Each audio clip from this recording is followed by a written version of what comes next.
Welcome to the UKRunChat Podcast. I'm Michelle, and today I'm catching up once again with adventurer and world record holder Mitch Hutchcraft, shortly after completing one of the toughest endurance challenges that Britain has seen.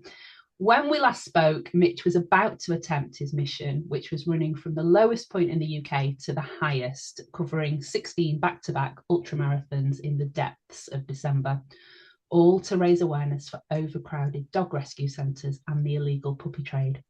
What followed was extraordinary, and I'm really excited to have Mitch back today. Hi, Mitch. Welcome back to the podcast. Thanks for having me. No, thanks for having me on again. It's great to be back. Yeah, how are you recovering? So it's been about a month now, hasn't it, since you finished your challenge? Is that right?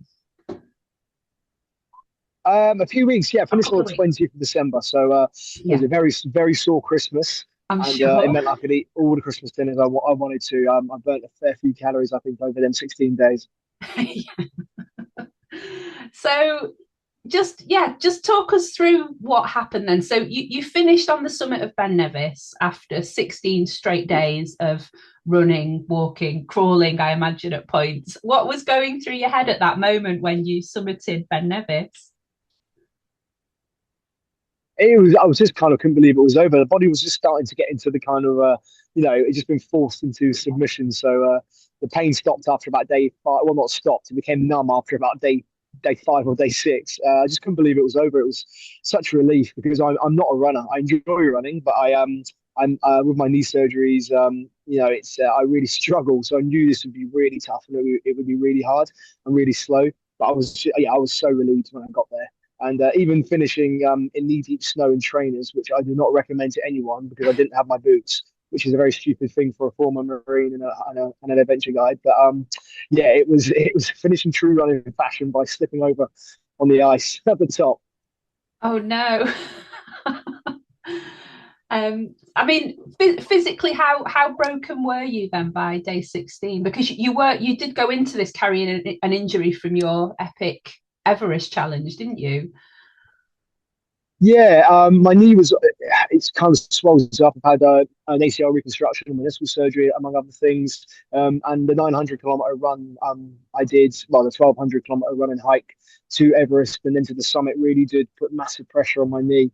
And I didn't know whether or not it would actually hold out. But it held in there. It held in there. I knew if I kind of was steady, I took anti-inflammatories, I would be able to push through the pain because it was worth it. Yeah. So when did you realize you'd actually broken a world record then? What world record is it that you hold now? Well, I mean, it's not. It wasn't even that really. It was only about 10 days in. My cameraman turned around to me and said, no one's actually ever ran from the lowest to the highest point in the UK. It's never actually been done, and which surprised me, because obviously John O'Groats Land's End is much further and all this, and and they said, yeah, so technically you got another world record. I was like, amazing. That was not the aim of the game. Same with Everest. It was, I didn't even realize that was the longest climb of Everest in history until a year after I'd planned the expedition. So it's just another kind of nice surprise.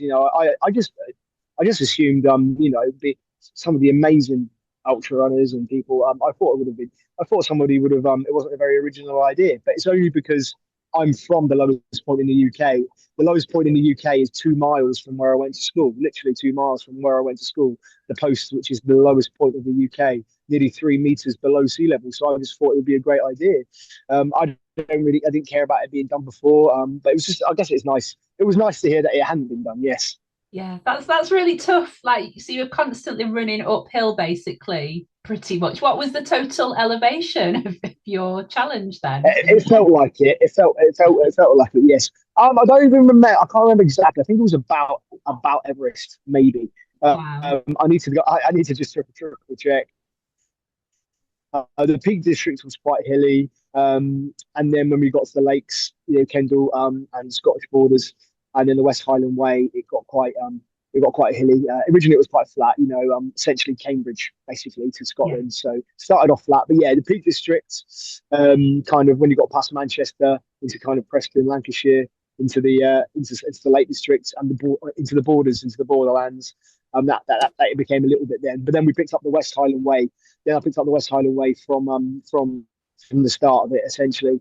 And kind of, yeah, then some of the sections along that, as many people will know, listening to this, are a little bit sketchy, a little bit. I had to go a bit slower underfoot so I didn't hurt myself. But yeah, it felt the last day was the most elevation though. The last day was we had to start at 1 a.m. Start at 1 a.m. or 2 a.m. Sorry, start at 2 yeah, about uh, um, about 35 past was just to make sure we arrived at Ben Nevis, at the foot of Ben Nevis for 8 o'clock, ready for the climb. So that was kind of the hardest day, and it was actually, ironically, it was one of the shortest days, being just the marathon rather than an ultra marathon. So by the time we finished Ben Nevis that day, it felt tough, but it was only about 43k. Yeah, I've never actually climbed Ben Nevis. How long did it take you to get up then from the base of Ben Nevis? That must have been a tough, beginning of a long day. I can't remember. It was only about, it wasn't as quick as because I had an amazing team of friends, people who would dog walkers, someone brought their dog, supporters, people who had supported me on my Everest expedition. Some amazing people came to support me. It's kind of, I wanted the kind of group event, a nice group gathering for the final push anyway, so it was slower than the rest of the expedition, a hike more than a run to finish even though the whole 30k leading up to Ben Nevis, to arrive there at 7 o'clock in the morning was running. So that was probably took faster than normal, because the team was really fit, which was nice. I was feeling very unfit at that point. So yeah, probably about 4 to up there, up and back, up and down. And we got down before it got dark, which was lucky. You did not want to be stuck up there in the dark, considering it was in the summit you couldn't see more than 10 meters in front of you, and you were sinking into knee deep snow. Yeah, and of course, you finished on the summit, but then you've still not finished your physical challenge, have you? You've got to descend.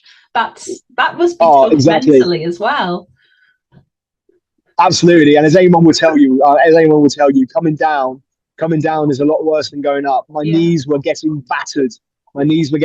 So yeah, coming down was a lot worse than going up. I was limping, that's for sure. And when we got back down to the river, straight into the river for an ice bath in the December Scotland. I was going to say that sounds good, but I'm not sure it does in December actually. It was great. So most nights after the run, no matter where we were, I'd try and find a river or a stream to jump in. So I'd finish the ultra marathon and then have an ice bath in the whatever stream whether it's the Peak District, whether we were, there's some really nice ones in around the northwest and the Lake District. So yeah, it was always jumping in. Yeah, and I guess that helps you kind of recover quickly to get going again the next day. Was that the thinking behind that? Do you do a lot of cold water? Yeah, massive. Yeah, massively cold and hot wherever possible. It really does help recovery. It really does help to reduce inflammation and to kind of accelerate the lymphatic system. And it's and just for morale and as well psychologically. But it's scientifically proven that it helps. That it does help a lot, and it for me it helps a lot. Yeah, it's good feeling as well, isn't it? Yeah. What would you say was the hardest part to deal with over the 16 days, Mitch? It's quite hard. I think probably when I got to past Manchester at one point, I took like a wrong turning. It was only like a mile the wrong way, but it was uphill.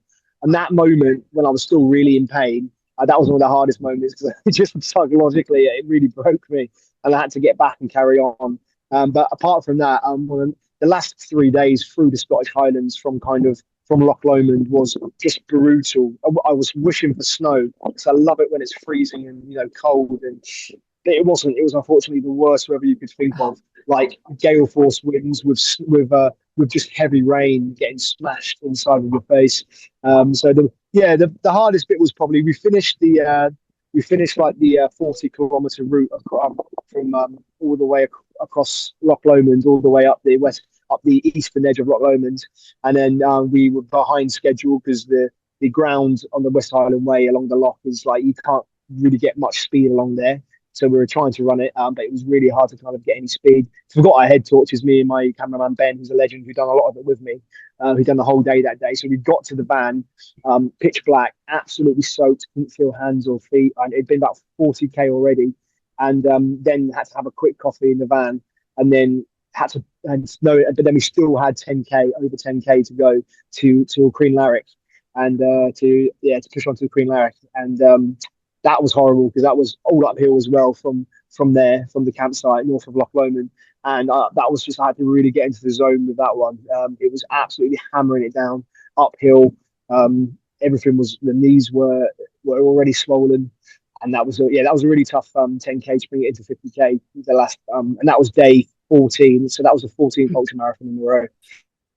Wow, what's going through your head then when you're talking to yourself? Because I can tell from speaking to you that there's no way you would quit, is there ever? But what's going through your head then? Yeah. What kind of tips have you got for us who are going through like endurance challenges? How do you keep going? What are you saying to yourself? Same way I got through the first 10,000 kilometers to Everest. You know, always remember, no matter what it is, no matter how bad it is in that moment, no matter how bad the pain is, emotionally, physically, it's actually chapter 7 of my book coming out, strategic pain management. All you need to know is pain is temporary. Pain is temporary. It ends. That's all that matters. And as long as you can tell yourself that, as long as you can always tell yourself that, no matter how dark it gets, it doesn't matter if it's 1 hour, 1 day, 1 week, the pain will end. The pain always ends. So as long as you always have that mindset, knowing that there is always a light at the end of the tunnel, there always is, then you can get through anything. Yeah. And how do you get yourself going again the day after to do the same?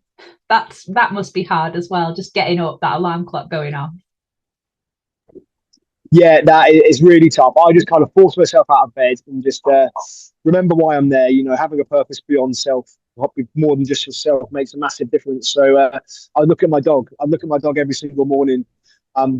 Teddy, the Cocker Spaniel that we'd rescued, that inspired me to do this run. So kind of looking at him just every morning when I woke up would just be like, gave me the boost I needed. Having a purpose, having a reason beyond just yourself. You know, the same way I managed to get on Everest was to just remembering that people are watching, my dad's watching, looking down on me. So remembering all the reasons why you're there and flicking. Yeah. Tell us about Teddy. You mentioned him briefly in our last chat before your challenge, but tell us a bit more about Teddy then. So you rescued him. He'd been part of a puppy farm, hadn't he? Yeah, so he was we think he's 4 years old. He was rescued from an Irish puppy farm. So there's 52 of them rescued at one time, 28 spaniels.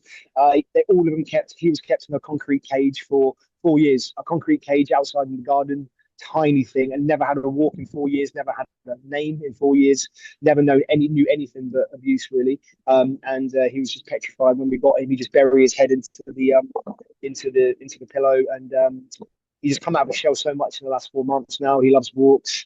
He gives you kisses. He's coming out of his shell so much, and it's so rewarding. But yeah, so basically, a lot of the time, what happens is a lot of farmers and things are, when it's struggling no more to make money, a lot of them now transfer the where they used to keep the livestock.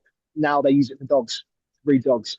And it's a way to make a lot of money, and the conditions are often disgusting, and it's a massive problem. And it really gave us the motivation to kind of spread the message about how bad the problem actually is, you know, and how education is so important.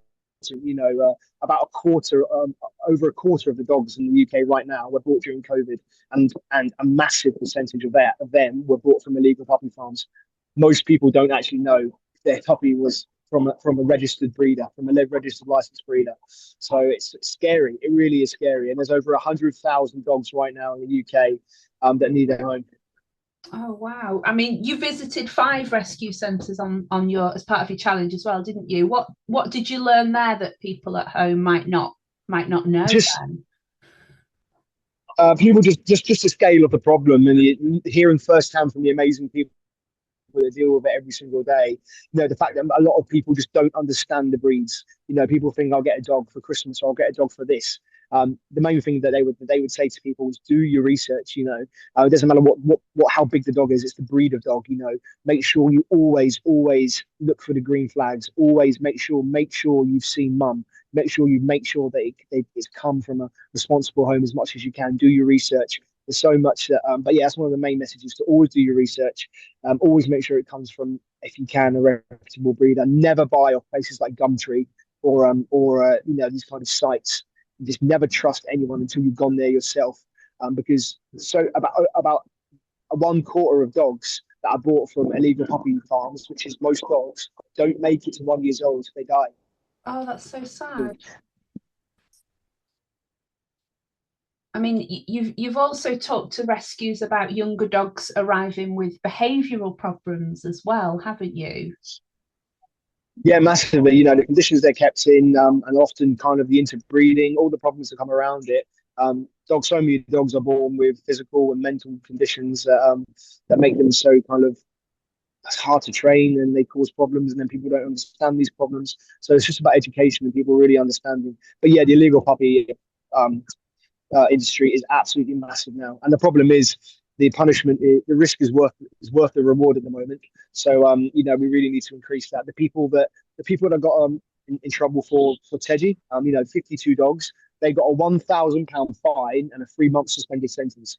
You know, as if Yeah. the price of less than as if the price of less than one puppy is gonna make deter them from not doing it again. It's stupid, and we need to do something about it. Yeah. So you've had a petition going, haven't you? How's that going? Well, we didn't actually start it because we're still waiting back from advice from experts to make Okay. sure that it was the correct thing. So this was a great start for us to kind of get Yeah. the message out, and we're looking into ways to how to continue and to really get it out. But yeah, we hope to in the future. Yeah, it was a bit more complicated, obviously, Yeah. than initially thought. Because it needs to be you need to make sure it's going to make a change, and you're not doing it for the sake of it. So yeah, but we are planning to do a lot more in the future with the dogs, and but we were so proud of what we did. You know, at least we managed to get the message out to so many thousands of people, and several dogs got rescued along the way, and we managed to at least help shine the light on some of these smaller animal rescue centres which don't normally get much publicity. So it was really nice to have them join us and to do our bit to help. Yeah. Oh, that's lovely. And did your own dog join you? I know Teddy's working up to kind of getting out and about, isn't he? But you've got an older Yeah, dog as well, yeah. haven't you? Yeah, he would be with us as well. Teddy would do little bits of walk with us, and most of it was with Buddy. And I got Buddy 4 years ago as a kind of therapy dog for my mum who was suffering from really bad depression. And but there's another thing to say. He's not a rescue. I got him from a family friend who was a breeder. There's nothing wrong with responsible dog breeding. Absolutely nothing wrong. I would always rescue now, though, no matter what. But there is nothing wrong with it. It's all about making sure you just find responsible breeders, you know, family homes, registered licensed breeders, and making sure that it's as legit as possible, and just do your research, do your due diligence. So yeah, but Buddy is very fit. You know, he's 4 years old. He's done so many expeditions with me. He was with me for the first 2,000 kilometers across Europe, on being pulled in a doggy trailer and running alongside me. He's just the best mountain dog, and so he was with it for all of it. Unfortunately, I think he got a thorn in his foot the last day, so he couldn't actually come to the top of Ben Nevis with me. But he'd done a lot, and he absolutely loved it. He would do half a marathon, and he wouldn't even. He'd just be like, "Why are we stopping?" He absolutely loved it. Yeah, they're brilliant running companions, aren't they, dogs? They just carry on. They're amazing. Yeah, I don't know whether I would have been able to do it without Buddy, without my golden retriever by my side. I tell you. So did you have somebody with you along the whole way? I'm assuming lots of people came and joined you for sections as well. Tell us about that.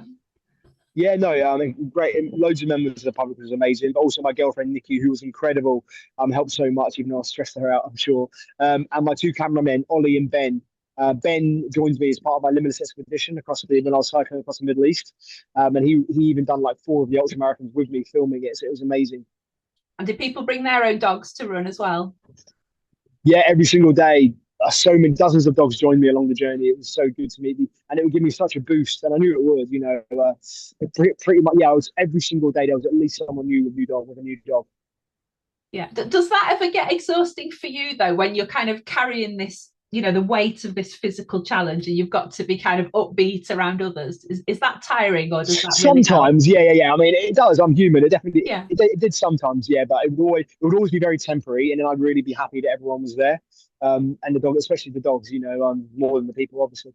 And so, so it was always great it was just great, and I love conversation. I don't stop talking myself, so it does help a lot.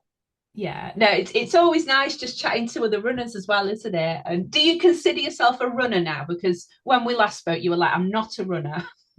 No, absolutely not. I've never been like a fast runner. I've never really enjoyed it that much, to be honest. It's more just because it poses a big challenge, and it's a great. I still like the way. I like seeing. I don't like the act of doing it, but I love the adventure, and if it's in Yeah. an interesting place.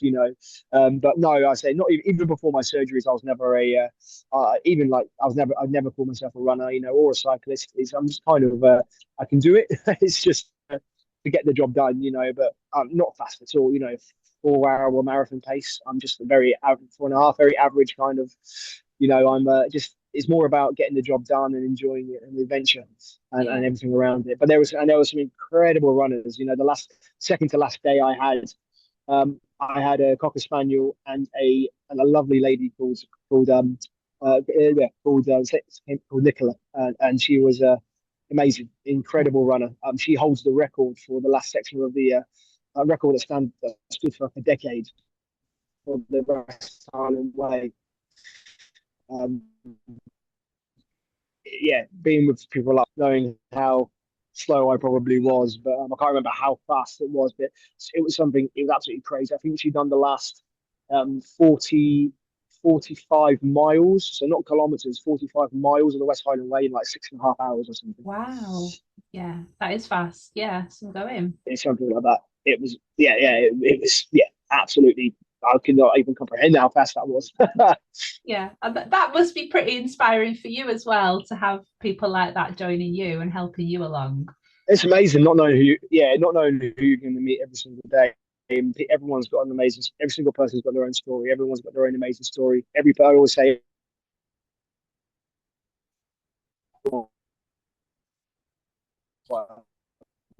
and it's just so inspiring to hear stories. Yeah. Oh, so now that it's all over, what do you feel that you've achieved? What real world impact have you had so far then? And what's going to happen next? It's hard. It's hard to tell. It was just a great mission. We managed to spread the word. I've never probably do as much as I hope. I always hope to do much, but we done our bit, and it was amazing. And I learned a lot, and I learned so much more about the dogs and the industry and that, and it's given me more of a motivation to spread the word more. But yeah, I love doing challenges for great causes, and it's just helped me really want to do that even more. And I'm going to continue doing that. We've got loads of big stuff coming up. Just finished the book. The book's coming out in May. A documentary coming as well. So I can't wait for everything to be coming out. And more importantly, the YouTube episode about the whole dog run, the whole cause behind it will be coming out in a couple of. Oh, fantastic. Well, let us know when that's out and we'll share it for our listeners to see and keep us posted. Absolutely, please, What's yeah, please next? Yeah. do. Yeah. Definitely, yeah. I mean, all the four links to all the small dog charities, dog trust, small dog shelters that I ran with along the way, they're all still on my bio. So anyone, if they can, please just search Mitch Hutch. Very easy to remember. MITCH. Just search Mitch Hutch on Instagram, and the link is right there in the bio. And because we didn't ask for donations this time. We were asking people to go straight onto there to buy their Christmas wish lists, the Amazon Christmas wish lists. So if you can just go on there and find, they're all amazing. So yeah, just search Mitch Hutch and go onto the link and on the bio and help out if you can. Oh, And subscribe as amazing. well so you can see the video. And Yeah. subscribe as well. Same name. Yeah, Mitch Hutch. Just Yeah. subscribe on there so you see the whole the whole kind of documentary episode when it comes out. Yeah. Oh, well, we'll put that link in our show notes as well. So what's next for you then? You're obviously still recovering. Have you got anything planned this year or are you just taking a break? Yeah. Still have some expeditions coming up. I'm planning to do a big about 1,000 mile book tour on a bicycle as part of my book tour around the country. I'm planning on doing an expedition to the Alps from cycling from the UK. I'm planning on running to the top of Kilimanjaro from the ocean, from the beach. So see to summit. So yeah, from the beach to the top of that, and as one of the 7 summits. So there's lots of stuff coming up. There's lots of exciting stuff coming up. Yeah. Oh, wonderful. I will keep us posted with what you're up to. Will do. And it's Thank you been so really much. nice. Yeah, it's been really nice catching up with you. I hope that you all listening to this episode have enjoyed this episode of the UKRunChat podcast. Thanks to Mitch for joining us. We'll pop all the links Thanks everyone in for the show listening. notes. All right. And Amazing. We'll see you next time. See you next time, I'm sure. Take care.